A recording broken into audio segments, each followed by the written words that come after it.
Movie start होती है और हमें एक कपल दिखाया जाता है जिनका नाम मेट और केट होता है। इनकी नई नई शादी हुई थी तो एक न्यू लाइफ स्टार्ट करने के लिए ये एक अलग सिटी में नया घर खरीदते हैं। जब ये दोनों वहाँ जाते हैं तो ये देखते हैं कि वहाँ पर सब कुछ बिखरा पड़ा था, क्योंकि वो घर बहुत पुराना था और कई सालों से उस घर में कोई भी नहीं रह रहा था। दोनों वहाँ की साफ सफाई करने में लग जाते हैं। तभी केट को एक मरी हुई चिड़िया मिलती है। केट उसे उठाती है और बाहर छोड़ने चली जाती है। जब वो चिड़िया को नीचे रखकर वापस देखती है तो वो चिड़िया वहाँ से गायब हो चुकी थी। ये बात केट को बहुत अजीब लगती है। तभी मेट को एक दरवाजा मिलता है जो लोहे से बना हुआ था। मेट और केट उस दरवाजे को खोलते हैं तो वो देखते हैं कि घर की सारी लाइट्स ब्लिंक होने लगती हैं, लेकिन वो कमरा एकदम खाली था। दरवाजा खोलने के बाद अब हर रोज घर की लाइट ऐसे ही ब्लिंक करने लगी थी। इस बात से मेट परेशान हो जाता है और एक इलेक्ट्रीशियन को बुलाता है। जब ये दोनों पावर सोर्स के पास जाते हैं तो इलेक्ट्रीशियन देखता है कि वहाँ पर बहुत सारे तार थे। उसे कुछ भी समझ नहीं आता। कुछ देर में इलेक्ट्रीशियन उसे ठीक करने से मना कर देता है और वहाँ से जाने लगता है। तब वो कहता है कि अच्छा हुआ ये घर बिक गया।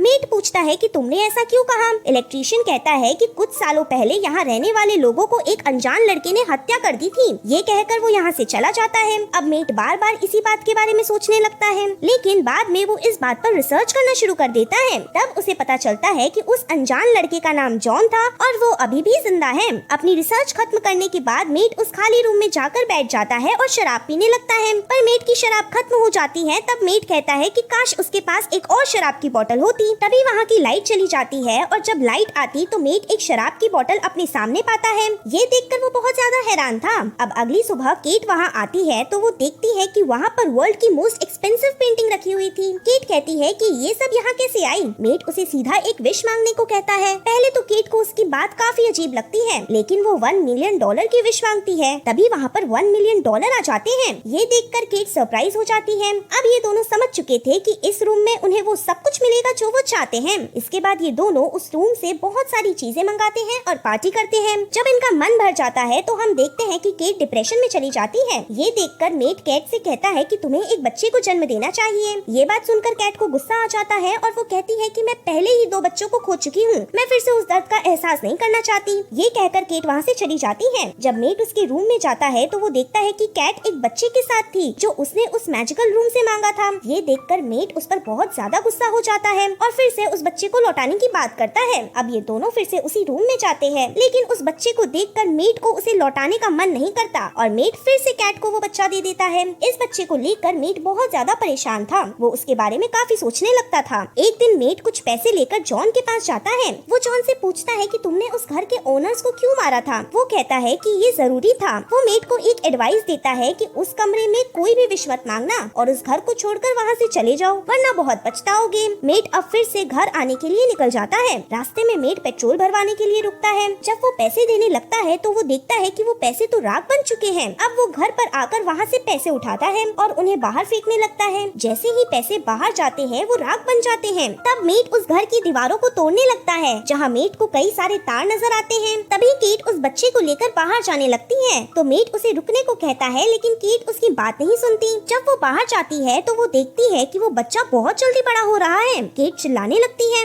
उसकी चीख सुनकर मेट उस बच्चे को फिर से अंदर ले आता है। इसके बाद मेट केट को समझाता है कि इस पूरे घर में तार लगे हुए हैं। ये घर एक 3D प्रिंटर जैसा है। ये चीजें बनाता है, लेकिन एक शर्त पर, अगर उन्हें इस घर से बाहर ले जाया गया तो वो राख बन जाएगी। केट कहती है वो बच्चा कोई चीज नहीं है। मेट कहता है कि हाँ वो है, क्योंकि उसे इस रूम ने बनाया है। अब केट उस बच्चे को पालने का डिसीजन लेती है और उस बच्चे का नाम सेन रखती है। केट सेन को घर से बाहर जाने के लिए मना करती है और कहती है कि कभी भी घर से बाहर मत जाना, बाहर बड़े बड़े जर्म्स हैं जो तुम्हें खा जाएंगे। इस बात को लेकर मेट बहुत ज्यादा नाराज था। एक दिन सेन घर से बाहर हाथ निकालता है। ये करते हुए केट उसे देख लेती है और उसे डांटने लग जाती है। अब सेन बाहर न जा पाए इसके लिए केट घर की विंडो को परमानेंट फिक्स करवा देती है। ये देखकर मेट उस पर चिल्लाने लगता है, लेकिन केट नहीं मानती। एक दिन मेट देखता है कि सेन मैजिकल रूम में खड़ा है। मेट ये देखकर बहुत गुस्सा होता है। मेट समझ जाता है कि सेन को इस रूम के बारे में पता चल चुका है। अब एक दिन जब केट उस रूम में जाती है तो वो देखती है कि सेन ने पूरे रूम को ही जंगल में बदल दिया है। ये देखकर उसे अच्छा लगता है, लेकिन तभी वहाँ पर मेट आता है और सेन को पकड़कर वहाँ से ले जाता है। अब मेट और कैट लड़ने लग जाते हैं। तभी एक कॉल आता है जिसे सेन उठा लेता है। ये कॉल जॉन ने किया था। कॉल रिसीव करते ही वो अपना नाम जॉन बताता है। तभी वहाँ मेट और केट आ जाते हैं। मेट दूसरे रूम में जाकर बात करने लगता है। केट पूछती है तो सेन कहता है कि किसी जॉन नाम के आदमी का कॉल था।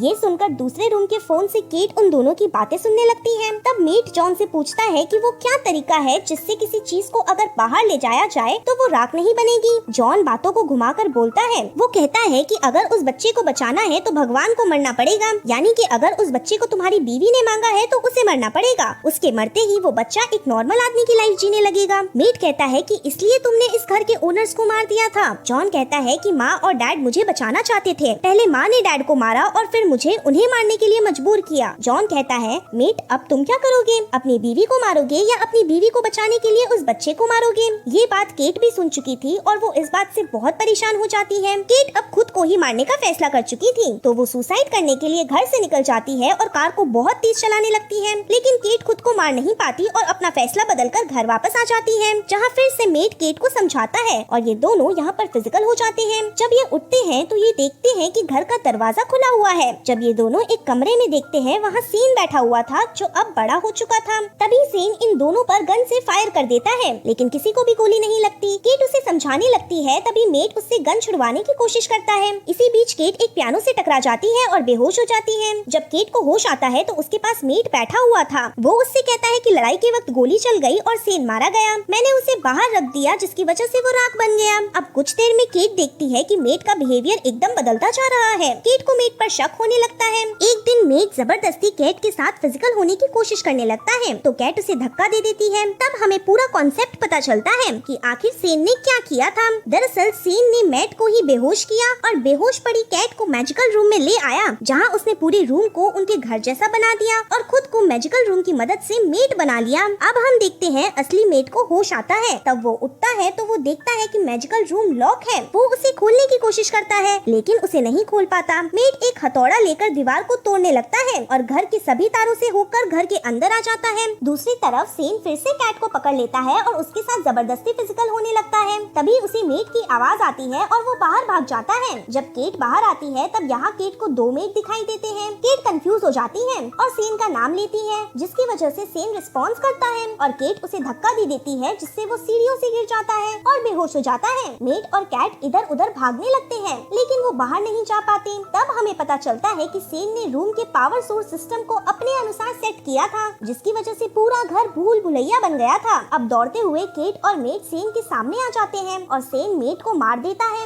तभी सेन को कैट और मैट बाहर भागते हुए नजर आते हैं। दरअसल कैट और मैट ने रूम की मदद से अपने ही क्लोन बना दिए थे। वहाँ से निकलकर सेन इन दोनों के पीछे भागने लगता है। ये दोनों असली घर में पहुँच जाते हैं, जहाँ मेट सेन को चिल्लाकर बाहर बुलाता है। जब सेन ऐसा करता है तभी केट दरवाजा बंद कर लेती है। यहाँ सेन उस घर से बाहर निकल गया था, जिसकी वजह से उसकी उम्र बढ़ने लगती है और सेन बूढ़ा होकर मर जाता है। पोस्ट क्रेडिट सीन में हम देखते हैं कि मेट और कैट अब किसी और घर में आ चुके हैं, जहाँ कैट अपनी प्रेगनेंसी चेक कर रही थी और उसकी रिपोर्ट्स पॉजिटिव आती है। मतलब अब उसके पेट में सेन का बच्चा था। यहीं पर लाइट्स ब्लिंक होती है और इसी के साथ हमारी मूवी यहीं पर खत्म।